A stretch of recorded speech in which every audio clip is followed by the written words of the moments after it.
I think there's a tendency for the mainstream media to focus on, alternative family arrangements as, as special, and, even if they're saying they're a good thing, they're still establishing them as something different to the norm. I actually think popular culture has done a better job. And you see soap operas like Brothers and Sisters, which I was briefly addicted to last year and consumed about 6 series in about 6 weeks. And that was good. That was a lot of viewing. But Kevin and Scotty were, a gay couple on the show. And the fact that there was a lot of really kind of slurpy pashing off between Scotty and Kevin in this kind of pretty mainstream soap opera, I thought was a sign of real progression. Sorry? I was just going to say, and they weren't comedic and they weren't the demons.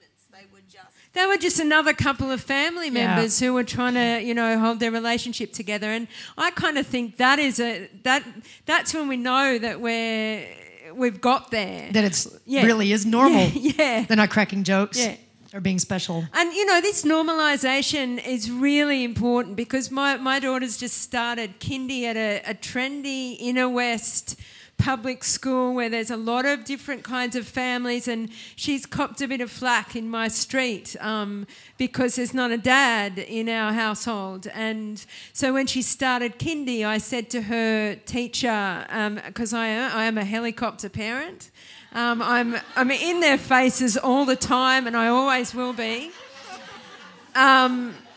And I said, look, Alice is a little bit touchy about this. And I tried to express myself diplomatically, and I said, I'm sure that everyone at this school, is very aware of you're going to do the right thing, family aren't you? Groupings, and I got this kind of rote response. Oh yes, we're very tolerant and we're very aware, and that.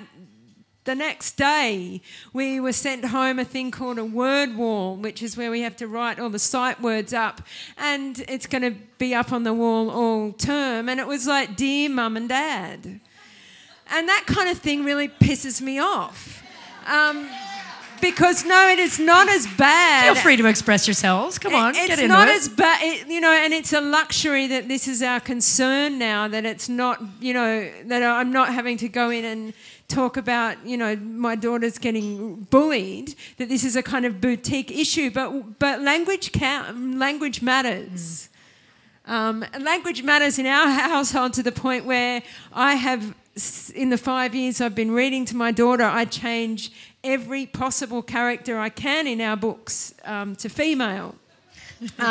Including some pretty bristly-looking builders in some of her books, and we also have a policy of everything is feminine until proven otherwise. So if we see a dog or a baby, my beautiful girl now, she refers to all animals of unknown gender as she, all babies as unknown gender as she, all humans of unknown gender as she. And the pride I have and the fear I have about what's going to happen now she enters the mainstream, and she's also starting to read so she can see that the book says he and not she. Yeah. So we're going through with a pen, and hopefully she'll be of an age soon where I can explain the politics of my decision, and she can start doing it herself. And does that mean she's allowed to write in books? Yeah. Yeah, we do. I've scribbled in all my books. Write in all the books, Alice.